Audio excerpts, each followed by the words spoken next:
boys. Good morning.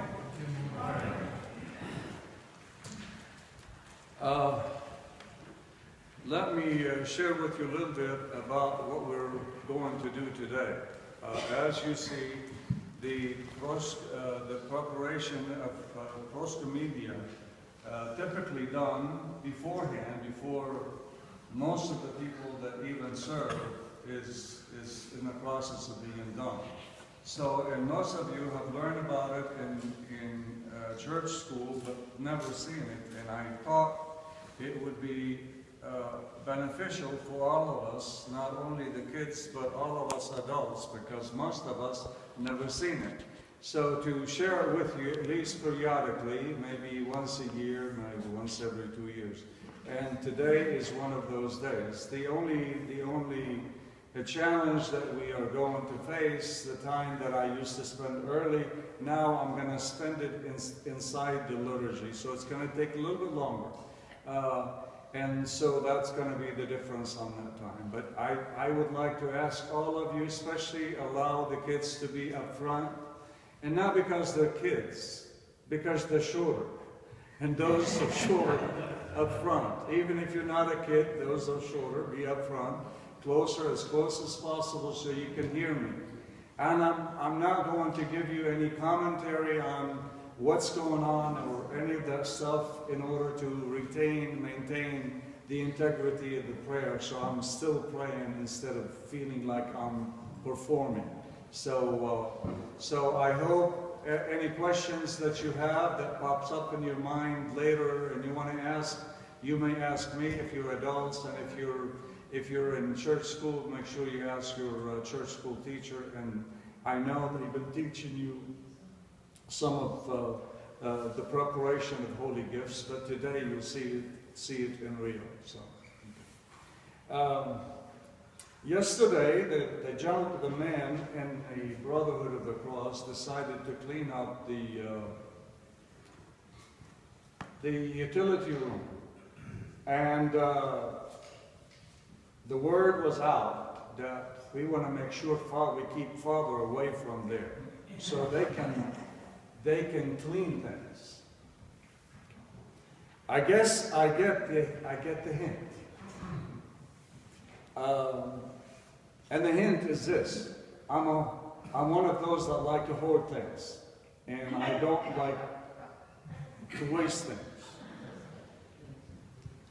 You gotta understand, we spend a lot of money on those columns and on that mahogany. Every small piece, there is a use for it. So we can't ditch it.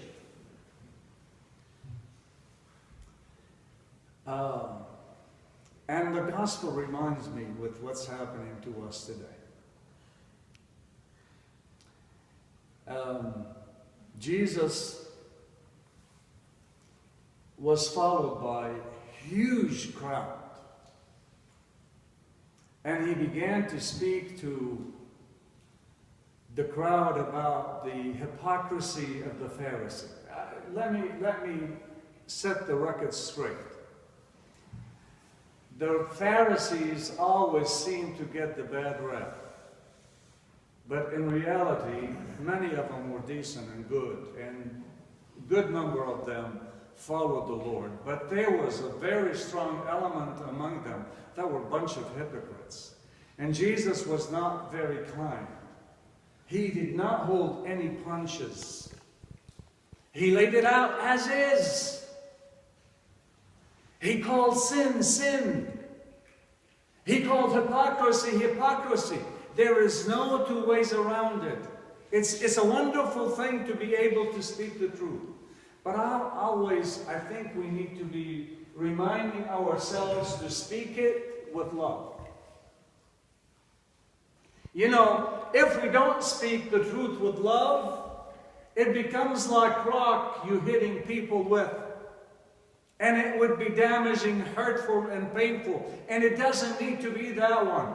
It doesn't need to be that way. It needs to be real and honest and loving and sincere. And I believe Jesus demonstrated that to his hearers. When he criticized them, he was right on the point.